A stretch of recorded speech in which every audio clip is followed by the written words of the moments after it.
I'm Jen Carlman at the InLab News. We are here at the Spigot Innovation Conference, and I'm joined now by Fergal Kerns with Elavon. You are a division of U.S. Bank. You use Spigot technology. Tell me a little bit about how their technology is driving innovation for you guys.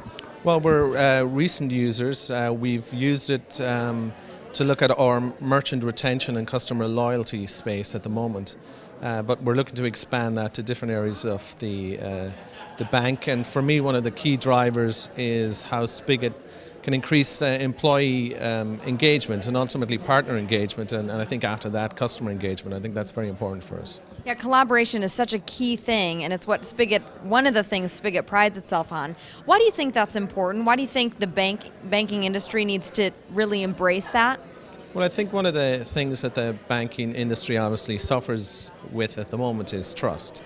And I think the most obvious place to start is how can we develop trust and relationship and stickiness and engagement and dialogue, first of all with our staff, like I said, but ultimately with our partners and customers as well. And I think what Spigot allows us to do is increase the size of the net that we can throw and do that from a global perspective and not just concentrate in certain areas of the bank.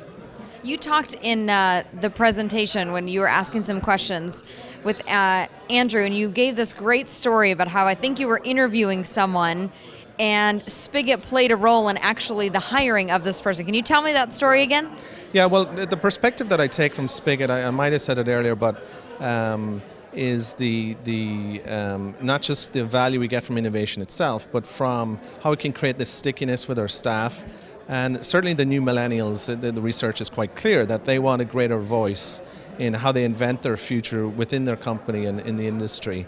And I had a great example of a guy who came up to me and said, "Oh, you're the Spigot guy," and I said, "I am, yeah." And he said, "Well, let me tell you the reason why I joined Elavon." He said, "I was interviewing with a couple of companies, wasn't particularly interested in Elavon, but decided to do the interview. Certainly the other company he was interested in was in the industry, thought of as more progressive. But he was in his final interview with the executive that actually signed the check at the end of the day for Spigot when we started, and he noticed that the invoice for Spigot was on his desk. And he said, that's when I saw that Spigot was part of what we were doing at Elavon. He said that was the main reason why he joined us. And it turns out he's been the top contributor in the tool and the top innovator as well. So I think not only was it a win for him, but it was also a win for us that we were able to attract this sort of talent that without tools like Spigot, it's very difficult to attract. Great story. Fergal, thanks so much for talking.